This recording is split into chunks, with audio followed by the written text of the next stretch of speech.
Right. బొట్ల రామారావు గారు ఉన్నారా? మీరేమంటారు ఈ వాటాలు వాదనలకు సంబంధించి? నమస్కారం అండి. రైట్, చెప్పండి.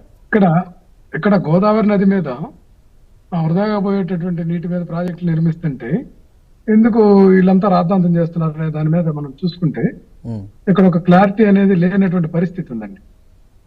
ఎక్కడా కూడా ఏ దేశంలో కూడా మనం డెవలప్ కావాలంటే ఈ ప్రాజెక్టులు కానీ ఈ అంశాల్లో పరస్పరంగా రాష్ట్రాల మధ్య సయోధ్య కుదర్చాల్సినటువంటి బాధ్యత కేంద్ర ప్రభుత్వానికి ఉంది.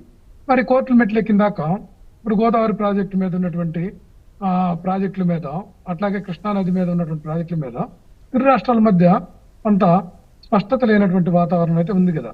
దీనన్నిటిని కూడా సరి చేయాల్సినటువంటి బాధ్యత కేంద్ర ప్రభుత్వానికి, కేంద్ర జలశక్తి శాఖ చేయాల్సినటువంటి, అట్లాగే ట్రిబ్యునల్స్ ఉన్నాయి కదా, కృష్ణా బోర్డు ట్రిబ్యునల్ కానీ ఇవన్నీ కూడా కూలంకుషంగా ఒక పరిష్కార మార్గం చేస్తే తప్ప వీలు కానటువంటి పరిస్థితి ఉంది. మరి కేంద్ర ప్రభుత్వం ఎందుకు ఈ విషయంలో కొంత నిర్లిప్తత అయితే ప్రదర్శిస్తున్నట్లుగా మనకు అర్థమవుతుంది. ఖచ్చితంగా తెలుగు రాష్ట్రాల మధ్య ఇటువంటి వాతావరణం మంచిది కాదు. ఎందుకంటే అన్నదమ్ముల్లాగా మెలగాలనేటువంటి అంశం మీద మా నాయకుడు జగన్మోహన్ రెడ్డి గారు కూడా చాలా అంశాల్లో మనం అన్నదమ్ముల్లాగా కొనసాగాలటువంటి ఆలోచన విధానంతో చెప్పినటువంటి మాటలు కూడా ఉన్నాయండి. కాబట్టి ఖచ్చితంగా నేనేమంటున్నానంటే కేంద్ర ప్రభుత్వం జోక్యం చేసుకోవాలి. ప్రధానమంత్రి గారు ఇరు రాష్ట్రాల ముఖ్యమంత్రుల్ని కూర్చోబెట్టి ఈ అంశాల మీద ఒక కాంప్రమైజ్ సిస్టమ్ గా తీసుకొస్తే ఎటువంటి సమస్యలు ఉండవు.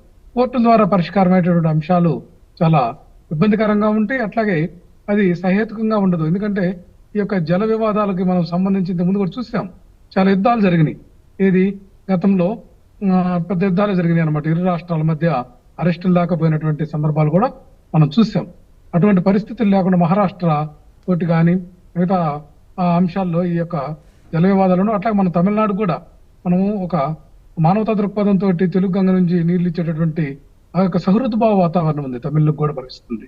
అదే విధంగా తెలంగాణ వాళ్ళు కూడా ఈ యొక్క రాష్ట్రానికి సంబంధించి, ఆంధ్రప్రదేశ్ సంబంధించి చాలా కోల్పోయి ఉన్నాం. ఇక్కడ రైతాంగాన్ని దృష్టిలో పెట్టుకొని ఏదైతే ఎగువన వాళ్ళు ఉన్నారు కాదంట్లా, ఏదైతే వృధాగా పోయేటటువంటి నీటిని వాడుకునే సౌలభ్యం విషయంలో ఎక్కడా కూడా పారదర్శకంగా అభ్యంతరాలు చెప్పకుండా ముందుకు పోతే మంచిది. మేధావి వర్గాన్ని అందరూ కూడా కూర్చోబెట్టి ముఖ్యమంత్రులు ఇరువురు ఈ యొక్క సమస్య పరిష్కారానికి చొరవ తీసుకుని కేంద్ర ప్రభుత్వంతో ఇదంతా కూడా సెటిల్ చేసుకుంటే మంచిదని నా అభిప్రాయం. రైట్. రవి